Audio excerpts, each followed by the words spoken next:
ಅದನ್ನು ಮಾಡಬಾರ್ದು. ಔಟ್ಸೋರ್ಸಿಂಗ್ ಏನು ಮಾಡ್ತಾರೆ, ಈಗ ಔಟ್ಸೋರ್ಸಿಂಗ್ ಕೊಟ್ಬಿಡೋದು ವಸೂಲಿಗೆ, ಗೂಂಡಾಗಳನ್ನು ಬಳಕೆ ಮಾಡೋದು, ರೌಡಿಗಳನ್ನು ಬಳಕೆ ಮಾಡೋದು, ಅದನ್ನು ಮಾಡಬಾರ್ದು.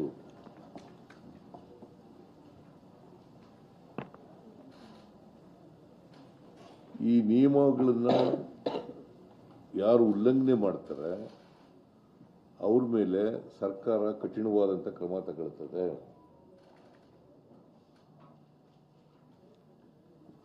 ಜೊತೆಗೆ ಇವತ್ತು ಮೈಕ್ರೋ ಫೈನಾನ್ಸಿಂಗ್ ಇನ್ಸ್ಟಿಟ್ಯೂಷನ್ಗಳಿರ್ಬೋದು, ಮನಿ ಲೆಂಡರ್ಸ್ ಆಕ್ಟ್ ಇರ್ಬೋದು, ಪಾನ್ ಬ್ರೋಕರ್ಸ್ ಆಕ್ಟ್ ಇರ್ಬೋದು,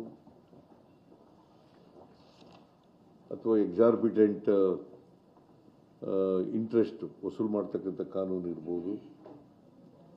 ಈ ಕಾನೂನುಗಳನ್ನು ಉಲ್ಲಂಘನೆ ಮಾಡಿದ್ರೆ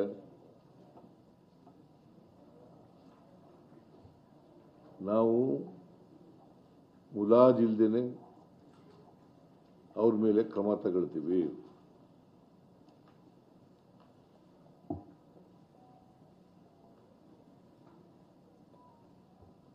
ಸೊ ಆ ಎಚ್ಚರಿಕೆಯನ್ನು ವಾರ್ನಿಂಗ್ ಮಾಡಿದ್ದೀನಿ ನಾನು. ಆ ಎಚ್ಚರಿಕೆಯನ್ನು ನಬಾರ್ಡ್ನವರಿಗೆ, ಮೈಕ್ರೋ ಫೈನಾನ್ಸ್ ಇನ್ಸ್ಟಿಟ್ಯೂಷನ್ನವರಿಗೆ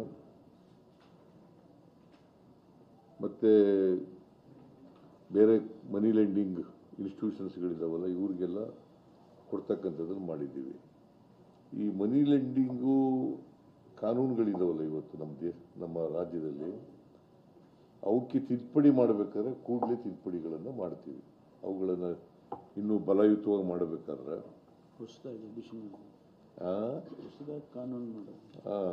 ಮಾಡ್ತೀವಿ. ಜೊತೆಗೆ ಒಂದು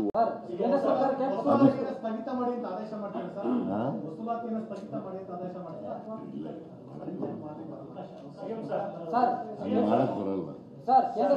ಪತ್ರ ಬರೀತೀರಾ ಸರ್? ಕಿರುಕುಳ ಕೊಟ್ಟವರ ವಿರುದ್ಧ ಮೊದಲನೇ ಕ್ರಮನ ಅಥವಾ ಸಂಸ್ಥೆಯ ಮುಖ್ಯಸ್ಥರ ವಿರುದ್ಧನೂ ಕ್ರಮ? ಎಲ್ಲರ ಮೇಲೂ ಕ್ರಮ ಎರಡೂ ಮಾಡ್ತೀವಿ.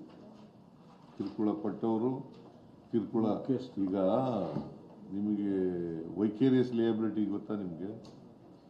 ಲಾ ಆಫ್ ಟಾರ್ಟ್ಸ್ನಲ್ಲಿ ವೈಕೇರಿಯಸ್ ಲಿಯಬಿಲಿಟಿ ಅಂತ ಇದೆ. ಈಗ ಡ್ರೈವರು ಆಕ್ಸಿಡೆಂಟ್ ಮಾಡಿದ್ರೆ ಆ ಕಾರ್ನ ಓನರ್ ಇದಾನಲ್ಲ, ಅವನು is also will be held responsible.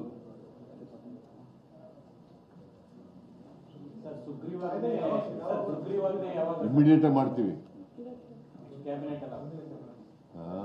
ಅದು ಈಗ ಅವ್ರು ಲಾ ಮಾಡಿದ ತಕ್ಷಣ ಕ್ಯಾಬಿನೆಟ್ ತಗೋಬಹುದು.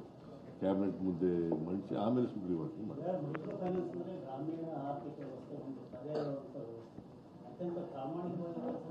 ಅದಕ್ಕೆ ಅದನ್ನು ಪೂರ್ಣ ಅದನ್ನು ನಿಲ್ಸಕ್ಕೆ ಹೋಗಲ್ಲ ನಾವು. ಯಾಕಂತಂದ್ರೆ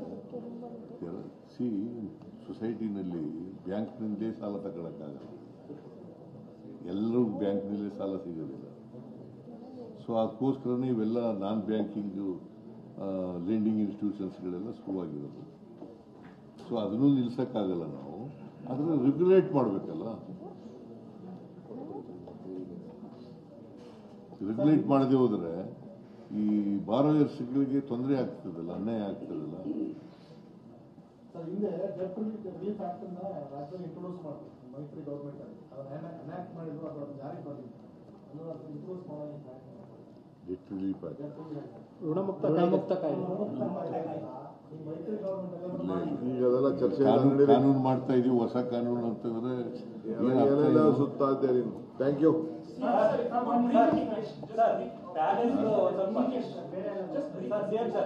ಪ್ಯಾಲೇಸ್ ಟು TDR ಮತ್ತೆ ಅವರು ಪ್ರೆಸ್ ಮೀಟ್ ಎಲ್ಲ ಮಾಡಿ ರಾಣಿ ಅವರು